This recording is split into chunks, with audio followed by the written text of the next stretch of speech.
Olha, hoje eu vou falar com você que está pensando em pôr uma máquina de tinta na sua loja, porque algum distribuidor te deu sem custo, está te dando incomodado. E você está aí, eu vou colocar a máquina, vai ser um bom negócio.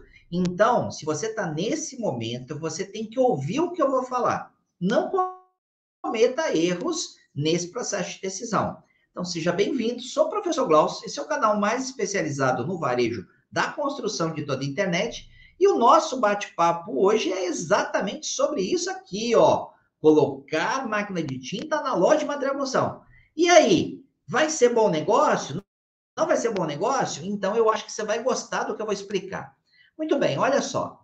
Primeira coisa que você tem que saber, e muita loja de material de construção não sabe, qual é o seu volume atual de vendas? Você vende quanto de tinta? Você já sabe quais são as cores mais vendidas?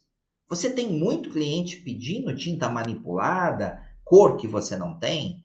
O parceiro de tinta da sua loja não oferece cores? Pessoal, olha só esse dado importante: 50% da venda de loja é branco, né? Só isso aí já é um número que já assusta. Pô, 50% é metade da sua venda de tinta branca. E olha que eu estou sendo conservador, tem loja que passa disso. Raramente, numa loja, é menos do que isso, é menos do que 50%. Então, só isso já põe você para pensar. Bom, aí depois, os outros 30% são os tons pastéis. Eu peguei aqui o catálogo de cores de um parceiro do canal, que é G-Crio. Esse é de uma tinta chamada Estações. E tons pastéis são aqueles principalmente da primeira linha, tirando o concreto. Você tem ali, por exemplo, ó, que você está vendo aí o catálogo, você tem cores como o branco gelo, né, ou gelo, o pérola, o palha, marfim, areia. Ainda continua aqui até o pêssego, o camurça claro, o orvalho. Essas cores aqui são chamados pastéis. Mesmo entre esses pastéis, as cores que mais vendem são o gelo, palha ou pérola, depende aí um pouco de preferência. Às vezes tem um outro nome, areia.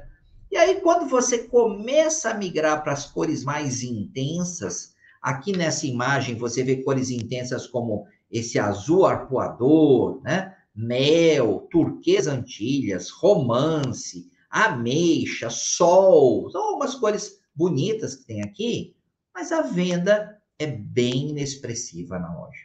Ela não tem uma venda significativa. E aí, agora é que você vai entender. Bom, 50% é branco, 30% são tons pastéis. Eu preciso da máquina para manipular tintas normalmente de tons mais intensos.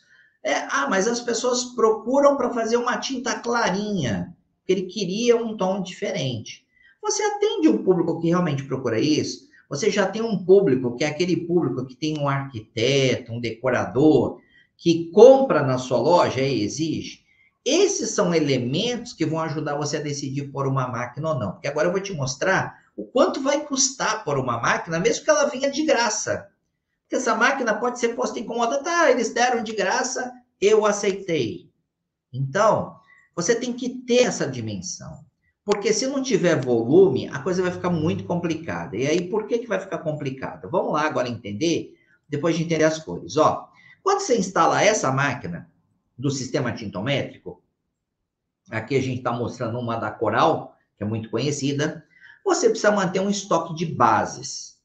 Porque você não colore tinta branca, você colore uma tinta que é uma chamada base para cada tom. Então você vai ter uma base mais básica para tons pastéis, uma base um pouco mais reforçada para os tons intermediários e uma base bem reforçada. Quando eu falo reforçada, é uma base que foi preparada com mais resina, ela é mais resistente à quantidade de corante que você vai jogar.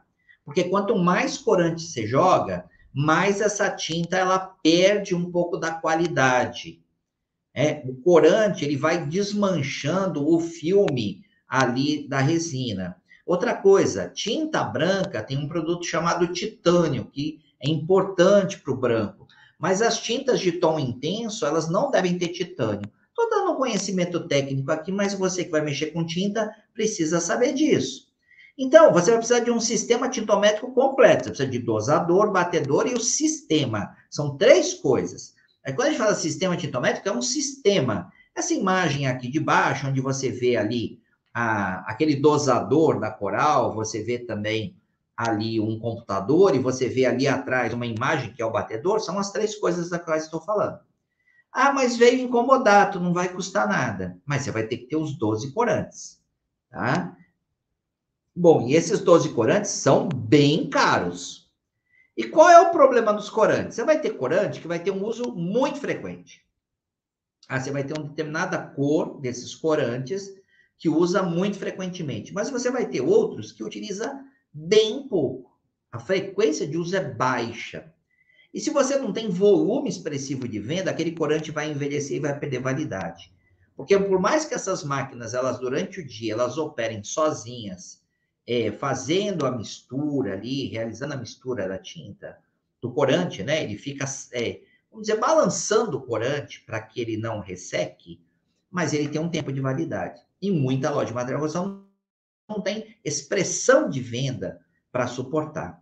E quando eu estou falando de corante, gente, eu estou falando de cada tubinho desse, né? E eu não estou muito atualizado de preço, mas estou falando de 300, 400, 500 reais cada um, ou até mais, que você vai gastar e que talvez você perca tudo.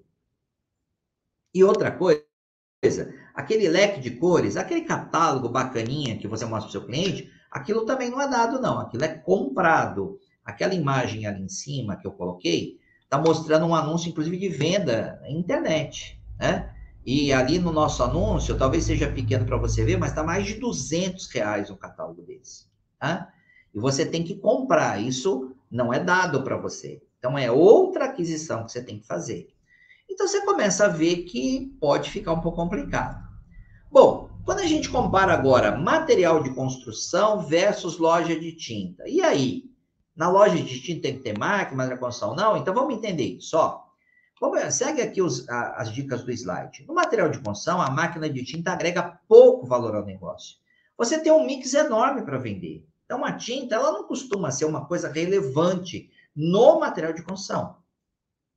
Dificilmente a sua loja vai ter foco. Ela não vai focar no material de construção. Né? Dentro do material de construção, vai focar na tinta, no sistema tintométrico. E você talvez nem mal tenha um funcionário habilitado, que foi outra coisa que eu esqueci. Tem que capacitar uma pessoa a operar isso, muitas vezes que é um funcionário lá que entende disso e não tem habilidades de vendedor, então ele fica ocioso. Já na loja de tinta, ter uma máquina é diferente, é um diferencial fundamental. Sua loja tem um sistema tintométrico. Ela é especializada em cores. Ela vai vender muita tinta, já que é uma loja de tinta. Então, fatalmente, tem toda a lógica de você ter um sistema tintométrico numa loja de tinta. Então, fecho o vídeo dizendo para você, se você tem um material de construção, excetuando que a venda da sua tinta seja uma coisa muito excepcional, eu não recomendo o sistema tintométrico. Ache bons parceiros fornecedores. Eu sempre aconselhei aqui, e isso vale tanto para a loja de tinta como material de construção, tem um parceiro de uma marca líder, uma daquelas marcas nacionais, basicamente são 3 grandes marcas, e um parceiro regional. E procure ter a variedade de cores que os consumidores pedem. Os tons intensos que o consumidor quer, você vende sob encomenda, né? Aí você fala, vou perder a venda para outra loja que tem sistema tintométrico. Lá no sistema tintométrico, essa tinta, ela vai custar 4, 5 vezes o que você vende aí, o seu preço, né? E muita gente não entende isso, mas quando eu faço, por exemplo, uma cor como aquela que eu mostrei, vou lembrar uma das cores, sol, né? Eu vou comprar uma tinta já pronta, né? Eu já comprei do fabricante, já na lata, nessa cor, de uma tinta regional. Você vai pagar ali numa tinta standard em torno de 380, 400 reais. Numa lata manipulada, é o dobro. Então você não perde venda, exceto se o seu consumidor tiver potencial para pagar isso. Normalmente o consumidor prefere esperar. Fala, ó, não, tudo bem, você pode ver na loja de tinta. Agora, o consumidor de loja de tinta não vai mandar manipular uma tinta igual a que já tem em catálogo. É um consumidor que tem ali um profissional de design, de arquitetura, ou é um consumidor de preferências mais refinadas e que busca uma tinta com perfil personalizado, em sistemas tintométricos que vão de 2.000 a 10.000 cores, tem tudo que é sistema tintométrico. Aí nós estamos falando de outro consumidor. Então, compreenda bem quem é o cliente da sua loja e não cometa o erro de simplesmente pegar porque veio de graça, porque não vai ficar de graça para você. Bom, espero ter ajudado você a tomar uma decisão importante sobre o seu negócio e é por isso que nesse canal a gente está sempre ajudando você a vender mais, mas vendendo melhor e principalmente fazendo tudo isso com muito mais resultado.